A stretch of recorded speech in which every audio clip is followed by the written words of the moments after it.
Welcome to Telugu కథలు.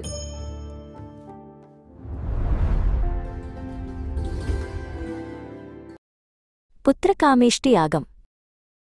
వసంత ఋతువు రాగానే దశరథ మహారాజు యాగం చేయడానికి నిశ్చయించుకున్నాడు. అతను తన గురువైన వశిష్ఠుని వద్దకు వెళ్ళి, గురుదేవా, నా కుమారుల కోసం నేను చెయ్యాలనుకుంటున్న యాగానికి సమయం ఆసన్నమైంది. దయచేసి ఏర్పాట్లు ప్రారంభించండి అని వినయంగా కోరాడు. వశిష్ఠుని ఆదేశం మేరకు సుమంత్రుడు యాగ నిర్వహణ బాధ్యతలను స్వీకరించాడు.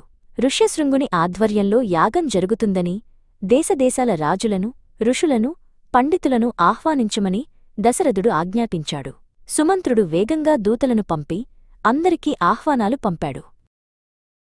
దశరథుని ఆహ్వానం మేరకు జనకమహారాజు, కాశీరాజు, కేకయరాజు, అంగరాజు వంటి గొప్ప రాజులందరూ తమ పరివారంతో అయోధ్యకు చేరుకున్నారు. వశిష్ఠుడు, వామదేవుడు, జాబాలి, కశ్యపుడు వంటి మహర్షులు కూడా యాగంలో పాల్గొనడానికి వచ్చారు. సరయూ నది ఉత్తర తీరంలో వాస్తుశాస్త్ర ప్రకారం ఒక అద్భుతమైన యాగశాలను నిర్మించారు. రాజులు, అతిథులు బస చేయడానికి సర్వ సౌకర్యాలతో విడిది గృహాలు ఏర్పాటు చేశారు. అయోధ్య నగరం ఒక కొత్త పెళ్లికూతురులా ముస్తాబైంది. శుభముహూర్తంలో ఋష్యశృంగుని ఆధ్వర్యంలో పుత్రకామేష్టి యాగం వైభవంగా ప్రారంభమైంది.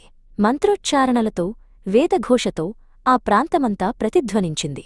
దశరథ మహారాజు, ఆయన ముగ్గురు భార్యలు కౌసల్య, సుమిత్ర, కైకేయి యాగదీక్షలో కూర్చున్నారు. యాగం చివరి దశకు చేరుకున్నప్పుడు యాగకుండంలోని అగ్ని నుండి ఒక దివ్యపురుషుడు ఆవిర్భవించాడు. ఆయన శరీరం నల్లని మేఘంలా, వస్త్రాలు ఎర్రగా, ముఖం సింహంలా ఉన్నాయి. ఆయన చేతిలో ఒక బంగారు పాత్ర ఉంది.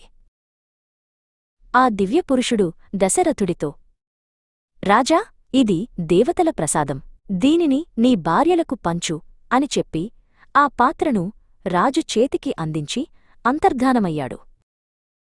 దశరథుడు ఆనందంతో ఉప్పొంగిపోయాడు. ఆయన ఆ పాయసంలో సగభాగాన్ని పెద్ద భార్య కౌసల్యకిచ్చాడు. మిగిలిన సగంలో సగభాగాన్ని సుమిత్రకు ఇచ్చాడు. ఆ తరువాత మిగిలిన దానిలో సగభాగాన్ని కైకేయికిచ్చి చివరికి మిగిలిన భాగాన్ని మళ్లీ సుమిత్రకే ఇచ్చాడు.